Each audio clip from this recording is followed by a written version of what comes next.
Welcome students, myself Sanjay Rai. आज हम लोग ट्रांसलेशन जो प्रीवियस लेक्चर में मैंने बताया था, इसके दो पार्ट हैं, ट्रांसलेशन पार्ट 1 और ट्रांसलेशन पार्ट 2। तो उसी ट्रांसलेशन को दो पार्ट में डिवाइड किया है, क्योंकि वीडियो बहुत लंबा ना हो इसलिए इसको दो पार्ट में डिवाइड कर दिया गया। तो प्रोटीन सिंथेसिस में पहले वाले प्रीवियस लेक्चर में मैंने आपको बताया था कि प्रोटीन ट्रांसलेशन क्या होता है और उसके कितने स्टेप होते हैं, जिसमें से एक स्टेप आपको मैंने समझा दिया था, एक्टिवेशन ऑफ एमिनो एसिड। तो हम लोग क्या पढ़ रहे हैं? प्रोटीन सिंथेसिस,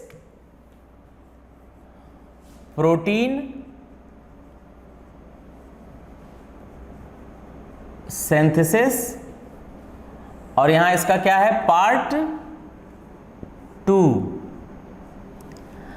इसमें कितने स्टेप हैं? कितने स्टेप हैं? Step of protein synthesis.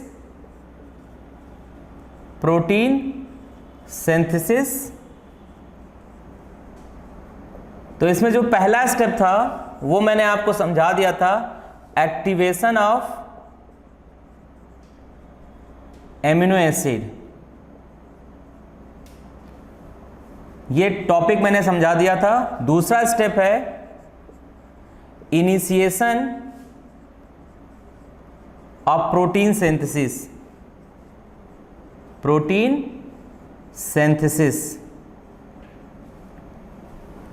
तीसरा स्टेप है इलोंगेशन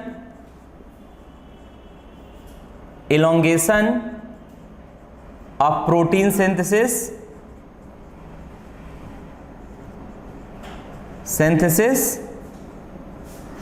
और जो फोर्थ स्टेप है वो है टर्मिनेशन ऑफ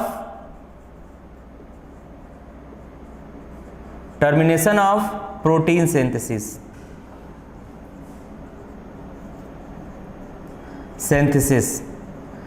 जिसमें से ये वाला स्टेप जो मैंने आपको समझा दिया था, एक्टिवेशन ऑफ एमिनो एसिड, ये जो टॉपिक था ये मैंने आपको समझा दिया था।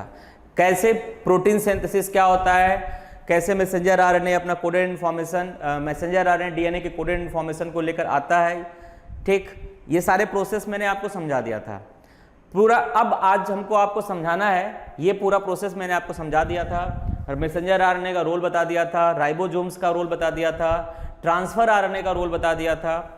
अब ट्रांसफर आरएनए ही मेन काम रोल, ट्रांसफर आरएनए का प्रोटीन सिंथेसिस में बहुत जबरदस्त रोल है। ये क्या रोल करता है? ये मैसेंजर आरएनए प्रेजेंट जो कोडेड इन्फॉर्मेशन होता है उसको अपने एंटीकोडॉन लूप से डिकोड करता है, फिर साइटोप्लाज्मिक लूप में, साइटोप्लाज्मिक पूल में जो एमिनो एसिड्स होते हैं, उस एमिनो एसिड को अपने डीएचयू लूप के पास aminoacyl transfer RNA synthetase enzyme के साथ उसे एक्टिवेट करता है। फिर उस एक्टिवेटेड एमिनो एसिड को ट्रांसफर आरएनए में बाइंडिंग साइट्स होती है 3 प्राइम पे, CCA सीक्वेंस होता है, वहां आकर उसे बाइंड करता है, मतलब ट्रांसफर आरएनए को चार्ज किया जाता है।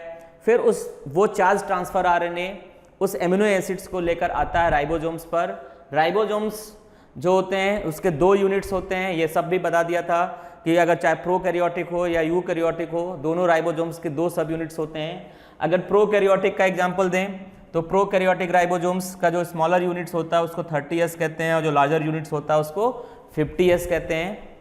ये दोनों यूनिट्स जो होते हैं वो डिसोसिएटेड फॉर्म में होते हैं। जब प्रोटीन सिंथेसिस नहीं होता है तो ये दोनों यूनिट्स अलग अलग फॉर्म में होते हैं। और इसमें आप देख रहे हैं कि इस मैसेंजर आरएनए, इस राइबोसोम्स के अंदर एक ग्रुप है। राइबोसोम्स ही कैटालिटिक सेंटर का काम करता है, राइबोसोम्स प्रोटीन सिंथेसिस का काम करता है, राइबोसोम्स को प्रोटीन फैक्ट्री कहते हैं। इसमें देखिए एक ग्रुप है, उसी ग्रुप में मैसेंजर आरएनए भी प्रेजेंट है, ट्रांसफर आरएनए प्रेजेंट है। अब इस राइबोसोम्स के अंदर आप देखें साइट्स प्रेजेंट हैं, ई साइट्स, पी साइट और ए साइट्स। ए साइट्स को कहते हैं एमिनो एसाइल ट्रांसफर, ए साइट को कहते हैं amino acyl transfer RNA binding sites कहते हैं, पी साइट्स को कहते हैं पेप्टाइडल ट्रांसफरेज साइट्स कहते हैं, और ई को एग्जिट साइट्स कहते हैं। इन सब का क्या रोल होता है अभी आपको हम समझाते हैं सब। ये सब चीजें मैंने आपको प्रीवियस वीडियो में इसको हम एक्सप्लेन कर चुके हैं। तो इसमें आज का जो टॉपिक है वो है initiation of protein synthesis.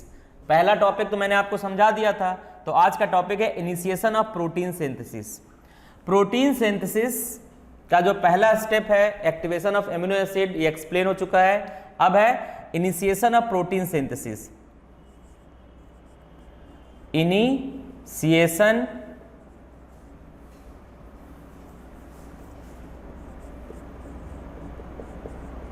Initiation of protein synthesis.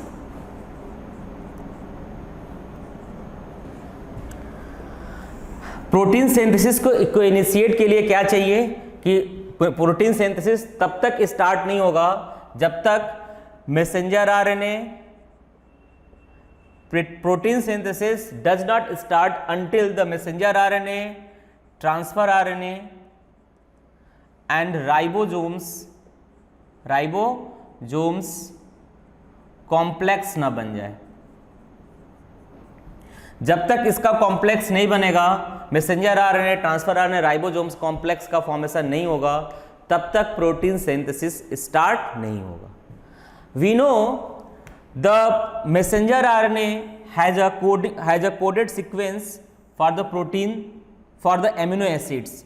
Messenger RNA के पास क्या होता है, सारे कोडेड सीक्वेंस इसके पास प्रेजेंट होते हैं और इस मैसेंजर आरएनए में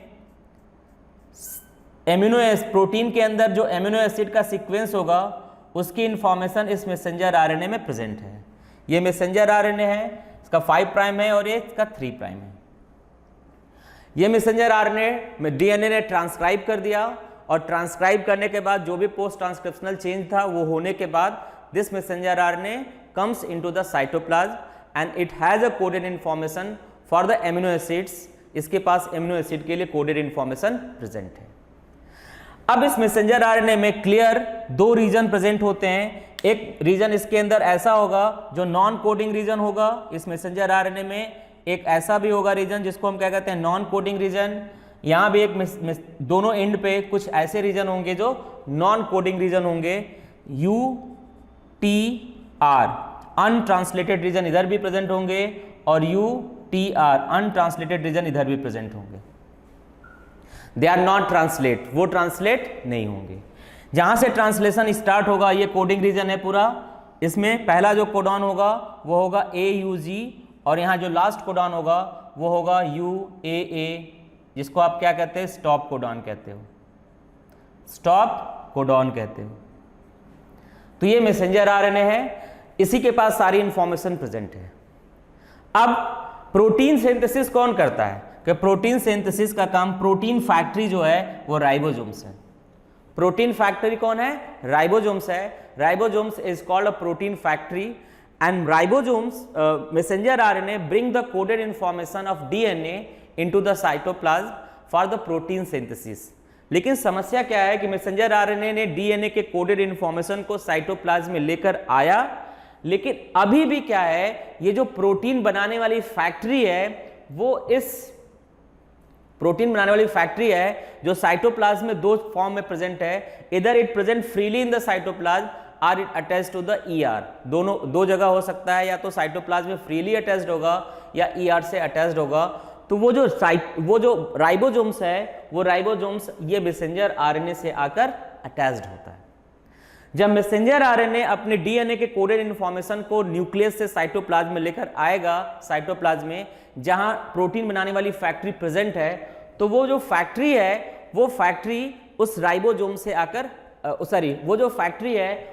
वो मैसेंजर आरएनए से आकर अटैच्ड होगी। लेकिन ये जो प्रोटीन बनाने वाली फैक्ट्री है जिसको आप राइबोसोम्स कहते हैं, इसके जो दोनों यूनिट्स होते हैं दे आर डिसोसिएटेड्स। ये डिसोसिएटेड्स होते हैं, अलग अलग होते हैं। They are not in combined form, वो कंबाइंड फॉर्म में नहीं होते हैं। Until the protein synthesis does not take place, both the subunits of the ribosomes occur in the cytoplasm separately. वो साइटोप्लाज्म में बिल्कुल सेपरेटली प्रेजेंट होते हैं। तो अब जरूरी है कि वो दोनों यूनिट आकर इस मैसेंजर आरएनए से अटैच्ड हो। इसके लिए कुछ प्रोटीन रिस्पॉन्सिबल होते हैं जो इन दोनों यूनिट्स को लाकर राइबोसोम्स पर जोड़ेंगे।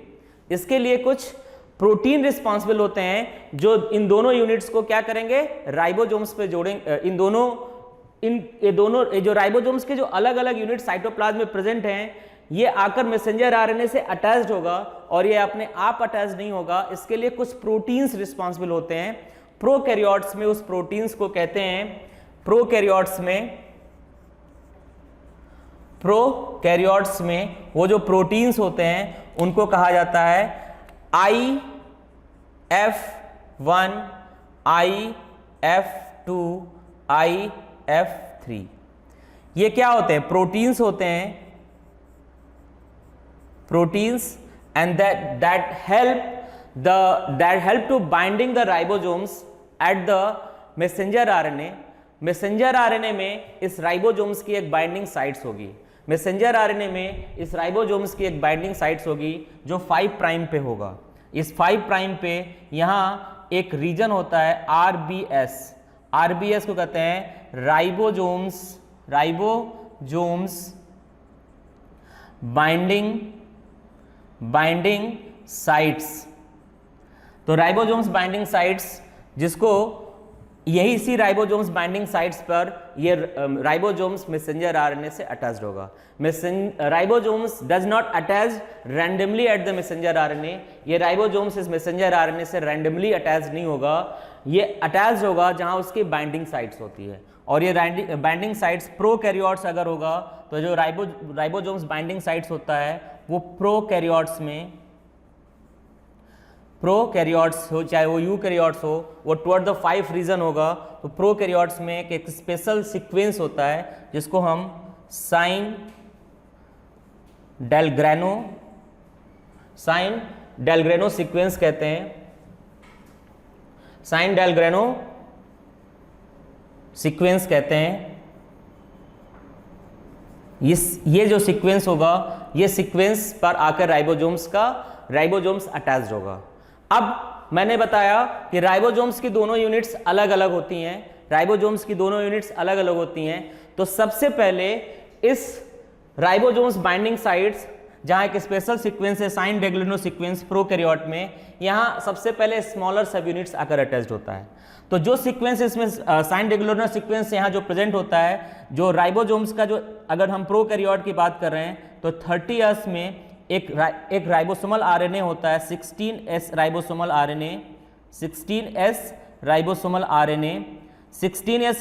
आरएनए में जो सीक्वेंस साइन डेलग्रेनो सीक्वेंस में होता है उसका कॉम्प्लीमेंट्री सीक्वेंस यहाँ प्रेजेंट होता है।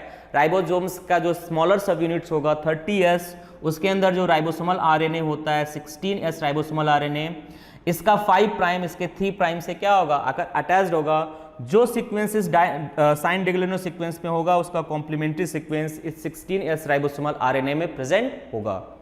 तो प्रोटीन सिंथेसिस में सबसे पहले जरूरी है कि जो डिसोसिएटेड राइबोसोम्स साइटोप्लाज्म में प्रेजेंट हैं, वो राइबोसोम्स आकर मैसेंजर आरएनए के RBS साइट, जो राइबोसोम्स बाइंडिंग साइट्स है, उससे आकर अटैच्ड हो, पहली बात। दूसरी बात, ये जो दोनों सब यूनिट्स होते हैं वो एक साथ अटैच्ड नहीं होते हैं, और पहले स्मॉलर यूनिट्स अटैच्ड होता है, फिर लार्जर यूनिट्स अटैच होता है।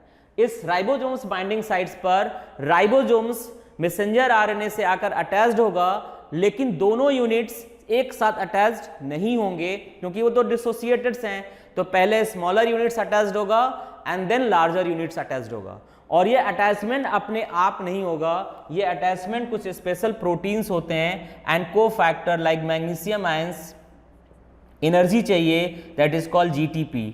तो ये जो फैक्टर्स हैं that help to binding the ribosomes at the ribosomes binding sites present in the messenger RNA। ये जो प्रोटीन्स हैं प्रोकैरियोट्स में IF1, IF2, initiation factor first, initiation factor second, initiation factor third, magnesium ions and GTP that help to bind the dissociated units of ribosomes at the ribosomes binding site of messenger RNA। और जब तक ये bind नहीं होगा तब तक protein synthesis start नहीं होगा। इसके अलावा जब ये बाइंड होगा राइबोसोम्स तो आपको एक ट्रांसफर आरएनए भी चाहिए। मतलब जब प्रोटीन सिंथेसिस स्टार्ट होगा, राइबोसोम्स अटैच्ड होगा, राइबोसोम्स मैसेंजर आरएनए से अटैच्ड होगा, तो इसके अलावा पहला एमिनो एसिड भी आता है और उसको लेकर आता है फॉर्मुलेटेड प्रोकैरियोट में फॉर्मुलेटेड मेथियोनिन ट्रांसफर आरएनए।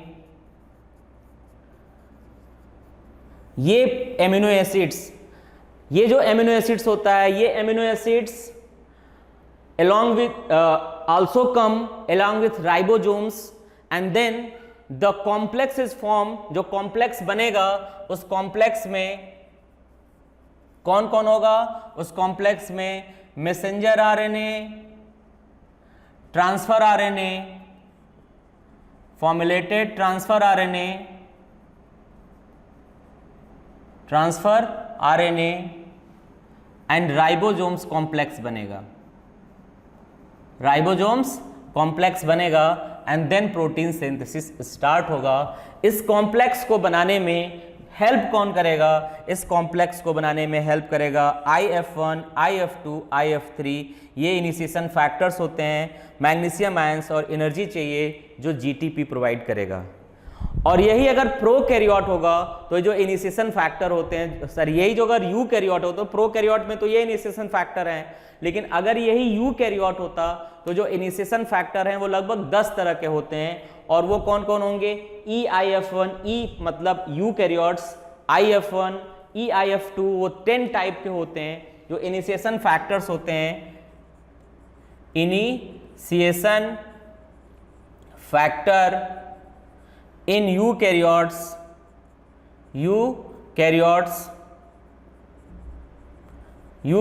में कौन कौन होंगे? EIF1, IF1, EIF2, EIF2, EIF3, EIF4A,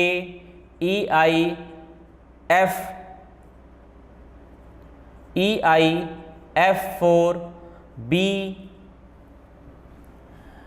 EIF4C, EIF4D, EIF4F, EIF5, EIF6।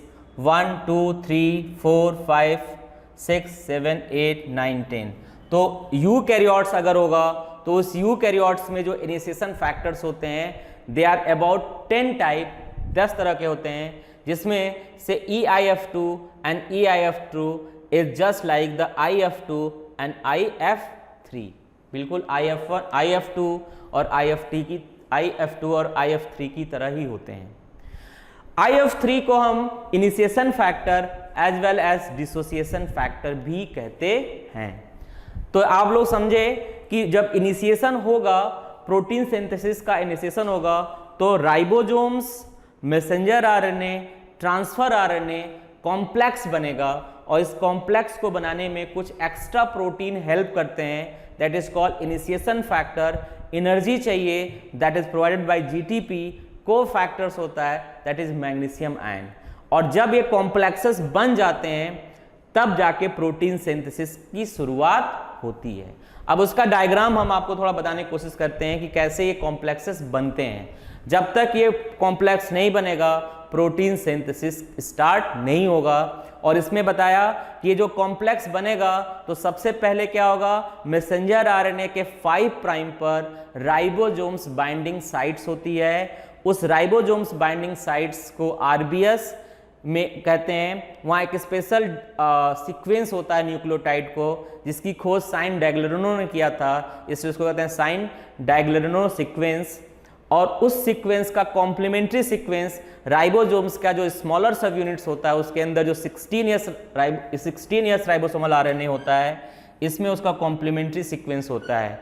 तो जब राइबोसोम्स मैसेंजर आरएनए से बाइंड होता है तो पहले स्मॉलर यूनिट्स बाइंड होता है और फिर स्मॉलर यूनिट्स बाइंड होने के बाद पहला एमिनो एसिड्स आता है जिसे ट्रांसफर आरएनए लेकर आता है, उसके बाद लार्जर सब यूनिट्स आता है और तब जाकर के ये कॉम्प्लेक्स बनता है। तो ये सब प्रोसेस कैसे होता है इसको समझिए। प्रोकैरियोट का हम यहाँ एग्जाम्पल लेंगे। प्रोकैरियोट में कैसे इनिशिएशन कॉम्प्लेक्स का फॉर्मेशन होता है, प्रोटीन इनिशिएशन कॉम्प्लेक्स का formation, how the initiation complex are form in prokaryotes. Prokaryotes में इनिशिएशन कॉम्प्लेक्स का फॉर्मेशन कैसे होता है। तो देखिए ये मैसेंजर आरएनए है,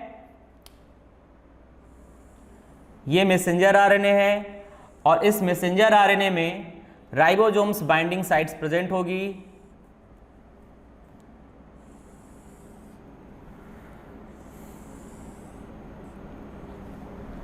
ये इसका 5 प्राइम है, ये इसका 3 प्राइम है। यहां पहला कोडॉन है AUG,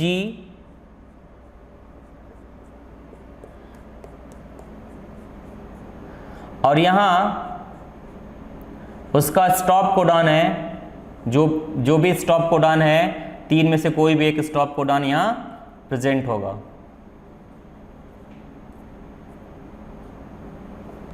ठीक, तो 3 प्राइम की तरफ स्टॉप कोडॉन होगा और ये पूरा इलोंगेशन रीजन है। अब ये सपोज करिए कि ये राइबोसोम्स है,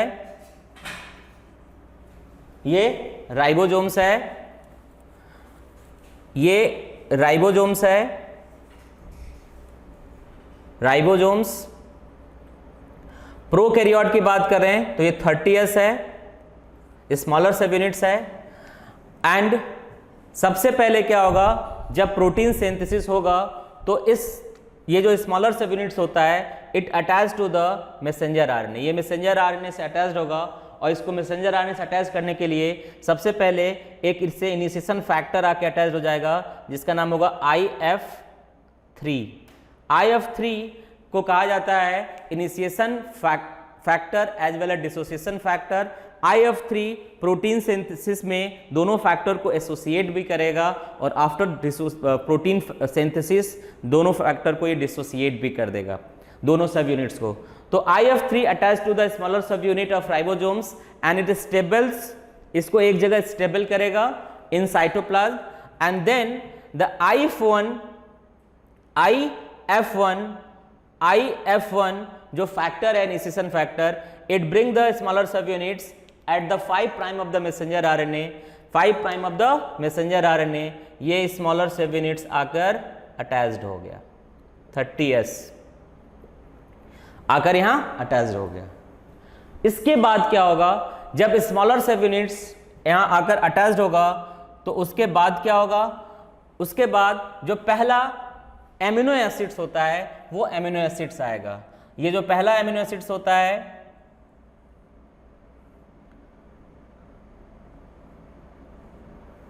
जो फर्स्ट एमिनो एसिड्स होगा, उस एमिनो एसिड को इस लाने का काम कौन करेगा, ये एमिनो एसिड को लाने का काम करेगा ट्रांसफर आरएनए। ट्रांसफर आरएनए जो पहला कोडॉन है AUG, तो एंटी कोडॉन में जो सीक्वेंस होगा न्यूक्लियोटाइड्स का वो होगा A का होगा U का होगा A और G का होगा C। ठीक, और यहाँ क्या होगा, ये इसका 5 प्राइम है और यहाँ स्पेशल बाइंडिंग साइट होता है CCA, तो यहाँ अटैच्ड होगा फॉर्मुलेटेड मेथियोनिन अटैच्ड होगा। तो इसको हम कह सकते हैं कि ये एक ट्रांसफर आरएनए है। शॉर्ट फॉर्म में क्या बोलेंगे, फॉर्मुलेटेड मेथियोनिन ट्रांसफर आरएनए। ये ट्रांसफर आरएनए चार्ज्ड है, ये क्या है, चार्ज्ड है। इस चार्ज ट्रांसफर आरएनए के 3 प्राइम पे एक्टिवेटेड एमिनो एसिड आकर अटैच्ड होता है। तो इस एमिनो एसिड को ये ट्रांसफर आरएनए लेकर आएगा राइबोसोम्स बाइंडिंग साइट्स पर और इसको लाने का काम करेगा IF2 एंड GTP। यहाँ एनर्जी की जरूरत होगी तो ये IF2 एंड GTP यहाँ आकर इसको लेकर आएगा, किसको, इस चार्ज एमिनो एसिड को यहां। तो डायग्राम में अब क्या हो जाएगा, ये मैसेंजर आरएनए है,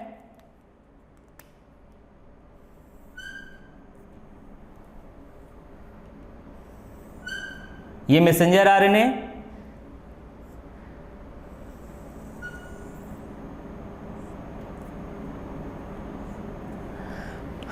राइबोसोम्स स्मॉलर यूनिट्स पहले ही आकर अटैच्ड हो गया है,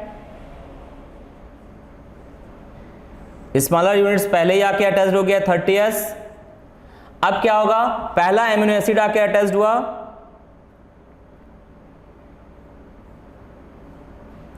पहला एमिनो एसिड आके अटैच्ड हो गया,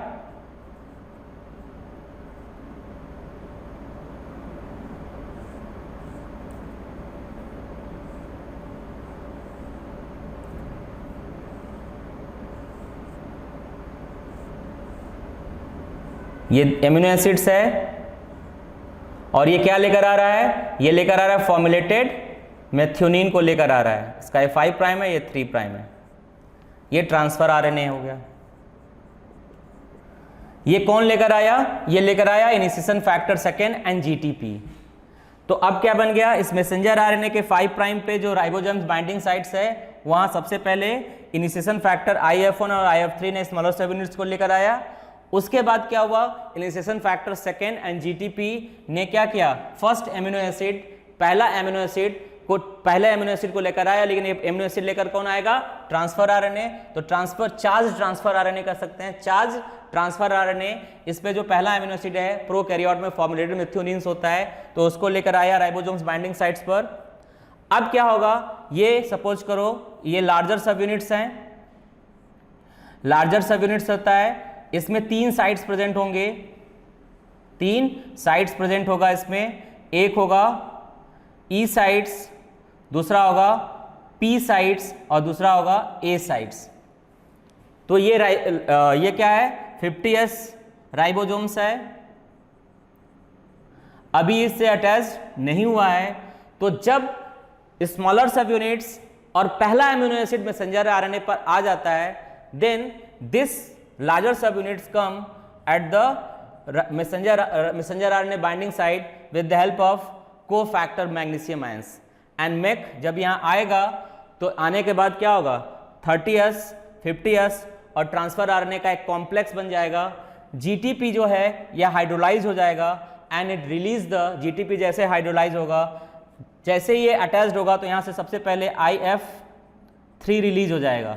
जब ये अटैच्ड होगा तो IF3 यहाँ से रिलीज हो जाएगा and then GTP hydrolyze and release the initiation factor IF2। अब वो जीटीपी हाइड्रोलाइज हो जाएगा और इनिशिएशन फैक्टर IF2 को भी वहाँ से हटा देगा। मतलब ये तीनों फैक्टर्स जो जुड़े थे IF1, IF2 और IF3, after forming the complex, both the 3 factors are released from the ribosomes and a complex is formed। complex बन जाएगा 30s ribosomes, 50s ribosomes, transfer RNA and messenger RNA complex का formation हो जाएगा।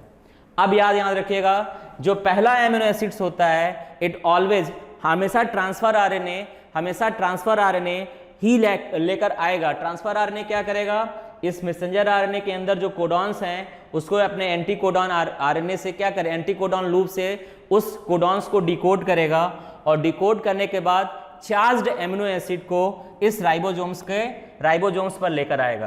तो transfer RNA messenger RNA में present codon को decode करेगा, amino acid को एक्टिवेट करेगा with the help of enzyme amino acyl transfer RNA synthetase, और फिर उस एक्टिवेटेड एमिनो एसिड को लेकर आएगा राइबोसोम्स पर और राइबोसोम्स के किस साइड पे दे देगा, ए साइड पे देगा। लेकिन जब इनिशिएशन होगा तो जो पहला एमिनो एसिड्स होगा वो सीधे कहां प्रेजेंट होगा, पी साइड्स पे प्रेजेंट होगा, ए साइड वैकेंट रहता है, ए साइड वैकेंट रहता है।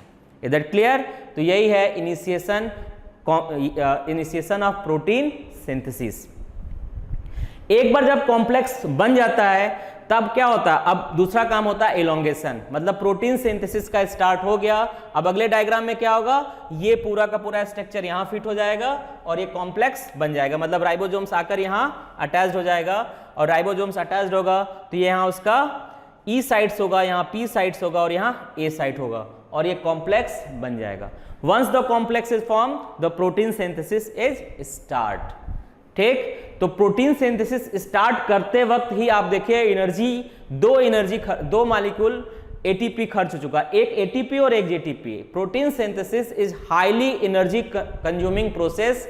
इसमें जब हम एक प्रोटीन एमिनो एसिड को जोड़ेंगे तो उसके एक एटीपी और 2 जीटीपी खर्च होगा और यहां आप देख रहे हो कि ऑलरेडी एक क्या हो चुका है, एक एटीपी और एक जीटीपी इनिशिएशन में ही यूज हो चुका। अब क्या होगा, इलोंगेशन ऑफ प्रोटीन सिंथेसिस। अब after formation of initiation complex ये प्रोटीन सिंथेसिस क्या होगा, इलोंगेट होगा। और जब ये इलोंगेट होगा तो इलोंगेशन के लिए भी कुछ फैक्टर स्टार्ट होंगे, इस इलोंगेशन के लिए भी कुछ फैक्टर इन्वॉल्व होंगे।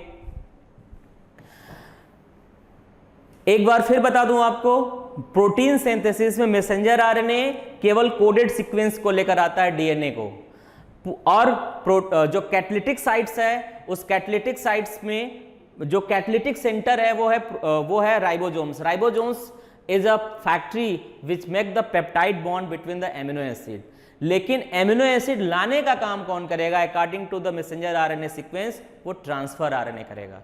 और वो जो एमिनो एसिड के बीच में बॉन्ड बनता है, आपको मैं पिछली बार भी बताया था कि राइबोसोम्स पे 3 साइट्स होते हैं, ई, पी और A. Transfer RNA amino acid लाएगा, चार्ज्ड एमिनो एसिड को लाएगा according to the sequence present in messenger RNA, और उस चार्ज एमिनो एसिड को कहां दे देगा, ए साइट पे दे देगा। ए साइट को क्या कहते हैं, एमिनो एसाइल, मतलब एसाइलेटेड एक्टिवेटेड एमिनो एसिड्स को ए साइट पे लाकर देगा। और पी साइट्स पर एक एंजाइम्स प्रेजेंट होता है, पेप्टाइडल ट्रांसफरेज एंजाइम, जो एक्चुअली में राइबोजाइम्स होता है। It will make the bond. Bond कौन कैसे बनेगा, वो बॉन्ड हमेशा जो पहला एमिनो एसिड्स होगा उसके कार्बोक्सिलिक ग्रुप और जो दूसरा एमिनो एसिड्स होगा उसके एमिनो ग्रुप के बीच में पेप्टाइड बॉन्ड का फॉर्मेशन होगा, और ये पेप्टाइड बॉन्ड बनाएगा पेप्टाइडल ट्रांसफरेज, जो पी साइट्स पे प्रेजेंट होता है। और जो पेप्टाइडल ट्रांसफरेज एंजाइम होता है वो एक्चुअली वो एक आरएनए है जिसको राइबोजाइम्स कहते हैं। ठीक, अब elongation of protein synthesis, elongation of protein synthesis, elongation of protein synthesis, protein synthesis, protein synthesis का इलोंगेशन को प्रोकैरियोट में इलोंगेशन के लिए भी कुछ फैक्टर, जैसे इनिशिएशन के लिए कुछ एक्स्ट्रा प्रोटीन्स रिस्पॉन्सिबल थे, उसी तरह से इलोंगेशन के लिए भी कुछ एक्स्ट्रा प्रोटीन्स इन्वॉल्व होंगे। उस प्रोटीन्स को इलोंगेशन फैक्टर्स कहते हैं, और वो होगा TS, TU and G। G को हम ट्रांसलोकेज कहते हैं।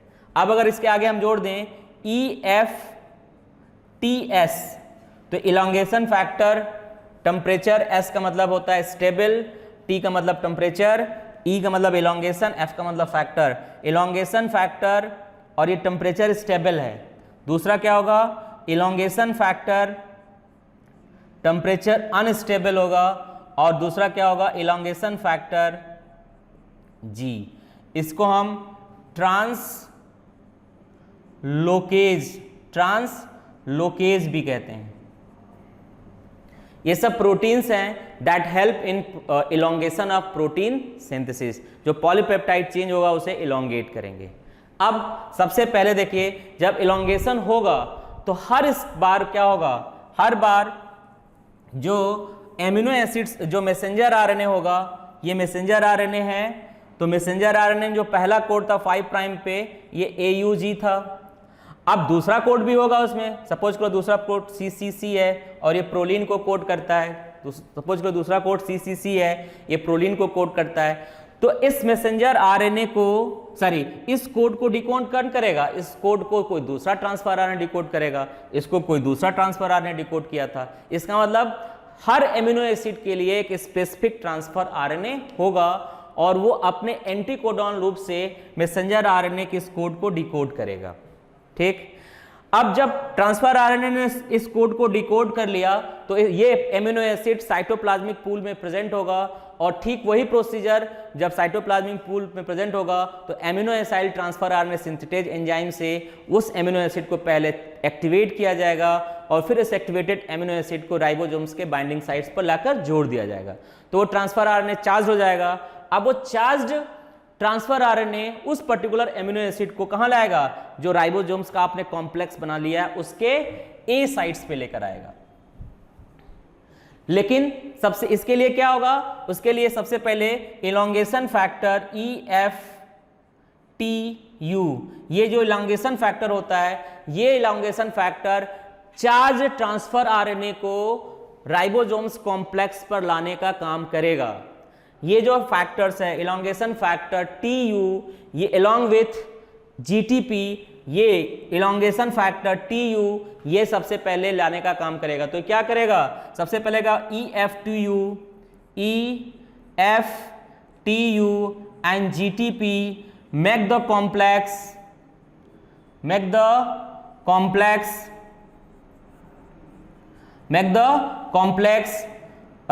between charged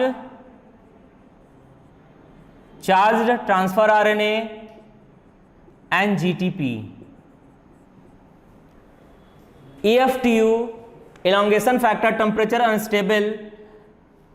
टेम्परेचर अनस्टेबल जो ये फैक्टर्स है, ये factor make the complex between the charge transfer RNA and GTP के बीच में ये कॉम्प्लेक्स बनाएगा।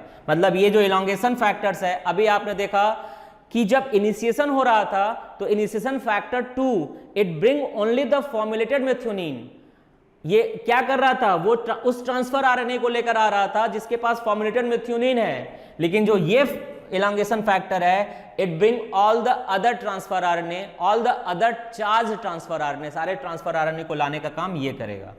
तो ये क्या करेगा, ये इलोंगेशन फैक्टर उस चार्ज ट्रांसफर आरएनए और जीटीपी के बीच में एक कॉम्प्लेक्स बनेगा और elongation factor EF-TU charge transfer RNA और जीटीपी के बीच में कॉम्प्लेक्स बनाने में हेल्प करेगा elongation factor EF-TS make the complex, ये जो होगा EF-TS make the complex EF-TS make the complex between EF-TU charged transfer RNA and GTP के बीच में कॉम्प्लेक्स बनाएगा। कहने का मतलब है कि जब भी इलोंगेशन होगा तो इस ये जो राइबोसोम्स है, इस राइबोसोम्स के PA साइट्स पे नए नए एमिनो एसिड्स आने चाहिए।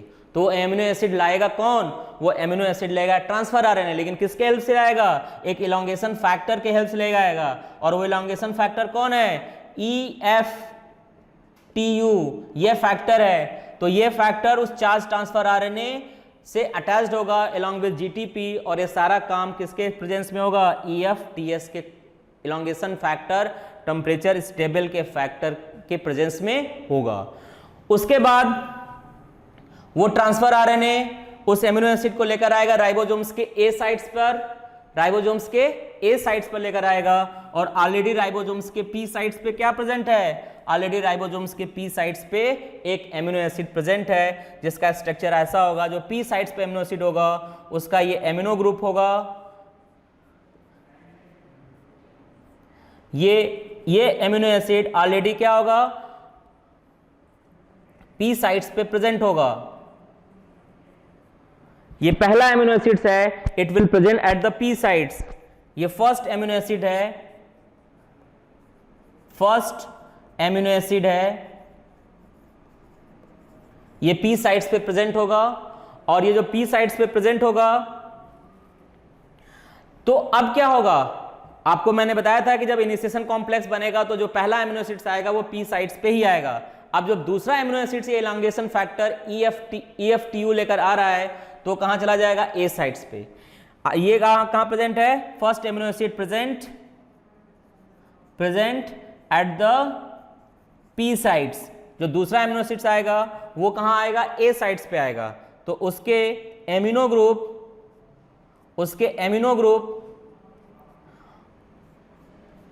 ये दूसरा एमिनो एसिड है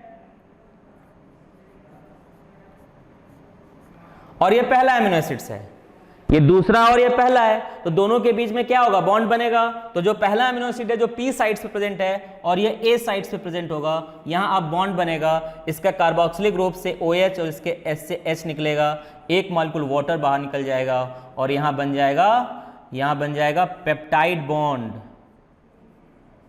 पेप्टाइड बॉन्ड बन जाएगा और ये पेप्टाइड बॉन्ड बनाने का काम करेगा peptidyl transferase enzyme, transferase enzyme जो कि पी साइट्स पर प्रेजेंट है, पी साइट्स पर प्रेजेंट है। उसके बाद क्या होगा, आप देखें राइबोसोम्स पर मैसेंजर आरएनए राइबोसोम्स पे मूव करेगा, तभी तो क्या होगा, राइबोसोम्स पे मूव करेगा एक कोडॉन से दूसरे कोडॉन पे, तो मूव करने का काम कौन कराएगा, राइबोसोम्स को मैसेंजर आरएनए पे मूव कराना है और डीएसाइलेटेड ट्रांसफर आरएनए को राइबोसोम से हटाना है। तो ये काम कौन करेगा, ये करेगा इलॉन्गेशन फैक्टर जी। राइबोसोम्स को क्या करना है, राइबोसोम्स को मैसेंजर आरएनए पे मूव कराना है एंड जब वो ट्रांसफर आरएनए अपना एमिनो एसिड ए साइट पे दे देगा तो अब वो ट्रांसफर आरएनए क्या होगा, डीएसाइलेटेड हो गया। तो डीएसाइलेटेड ट्रांसफर आरएनए को क्या करना है, राइबोसोम से हटाना है एंड राइबोसोम्स को मैसेंजर आरएनए पे मूव कराना है एक कोडॉन से दूसरे कोडॉन पर। और ये काम कौन करेगा, ईएफजी, ये जो इलॉन्गेशन फैक्टर है, इलॉन्गेशन फैक्टर जी, ये भी एक प्रोटीन है, ये क्या करेगा, जीटीपी को हाइड्रोलाइज कर देगा, क्या कर देगा, जीटीपी को हाइड्रोलाइज कर देगा and when the it make the complex with GTP, ये जीटीपी से कॉम्प्लेक्स बनाएगा और जीटीपी को हाइड्रोलाइज करेगा। When the GTP hydrolyse, energy release, और उस एनर्जी से क्या होगा, राइबोसोम्स मैसेंजर आरएनए पे ट्रांसलोकेट करेगा एंड जो ए साइट्स पे ए साइट पे ट्रांसफर आरएनए आया था एमिनो एसिड को लेकर, वो डीएसाइलेटेड हो जाएगा और वहां से रिमूव हो जाएगा। तो इलॉन्गेशन फैक्टर जी का काम क्या होता है, ये with the help of GTP, मतलब ये क्या करेगा, जो ऑलरेडी देख रहे हैं यहाँ कॉम्प्लेक्स जीटीपी से बना था, इस जीटीपी को क्या कर देगा, उसी से अटैच्ड होगा और उसको हाइड्रोलाइज कर देगा। क्या कर देगा, हाइड्रोलाइज। जब ये जीटीपी हाइड्रोलाइज होगा तो उससे क्या होगा, ये जो ट्रांसफर आरएनए है वो अपना एमिनो एसिड देने के बाद डीएसाइलेटेड हो गया, वहां से हट जाएगा और राइबोसोम्स जो होगा वो मैसेंजर आरएनए पे मूव करेगा एक कोडॉन से दूसरे कोडॉन पे। और ये प्रोसीजर तब तक चलता रहेगा जब तक स्टॉप कोडॉन ना आ जाए। जब स्टॉप कोडॉन आ जाएगा तो स्टॉप कोडॉन को रिकॉग्नाइज ट्रांसफर आरएनए का एंटीकोडॉन लूप नहीं कर पाता है। अब स्टॉप कोडॉन को रिकॉग्नाइज करने के लिए कुछ रिलीजिंग फैक्टर्स होते हैं, वो भी प्रोटीन है, और वो दो रिलीजिंग फैक्टर्स होते हैं। रिलीजिंग फैक्टर जिसको हम R1 और R2 कहते हैं। जो R1 होता है वो UAG and UAA stop codon को रिकॉग्नाइज करता है, और जो R2 होता है वो UAA एंड UGA को रिकॉग्नाइज करता है। ये जो R1 रिलीजिंग फैक्टर्स होता है वो इस स्टॉप कोडॉन्स को रिकॉग्नाइज करता है, और 3 स्टॉप कोडॉन्स होते हैं जिसमें से ये UAG, और जिसमें R2 जो होता है UAA और UGA को रिकॉग्नाइज करता है। क्लियर। तो जैसे ही ये स्टॉप कोडॉन्स मैसेंजर आरएनए में अपीयर होगा, ये रिलीजिंग फैक्टर्स और राइबोसोम से आकर अटैच हो जाएगा, राइबोसोम डीस्टेबलाइज हो जाएगा। इस रिलीजिंग फैक्टर के साथ साथ जैसे ही ये R1 फैक्टर्स उस राइबोसोम से अटैच होगा, प्रोटीन सिंथेसिस का प्रोसेस रुक जाएगा, जो पॉलीपेप्टाइड चेन बना था वो वहां से हट जाएगा एंड देन IF3 जो इनेसेंस फैक्टर था वो उससे अटैच्ड हो जाएगा and it dissociate the ribosomes complex को डिसोसिएट कर देगा, स्मॉलर सब यूनिट्स अलग हो जाएगा और लार्जर सब यूनिट्स अलग हो जाएगा। तो ये हुआ प्रोटीन सिंथेसिस, और ये काफी कॉम्प्लेक्स प्रोसेस है। एक प्रोटीन सिंथेसिस में एक एमिनो एसिड को लाने के लिए 1 मॉलिक्यूल ATP और 2 मॉलिक्यूल GTP खर्च होता है। इसका मतलब protein synthesis is a highly energy consuming process. तो ये पूरा प्रोसेस आपको समझ में आया होगा। हालांकि ये बहुत थोड़ा कॉम्प्लिकेटेड प्रोसेस है, इसको समझना होगा, तो वीडियो थोड़ा बार बार देखिएगा, और कोई प्रॉब्लम्स होगा तो फिर आप उसे बताइएगा, नेक्स्ट वीडियो में उसको सॉल्व किया जाएगा। Thank you.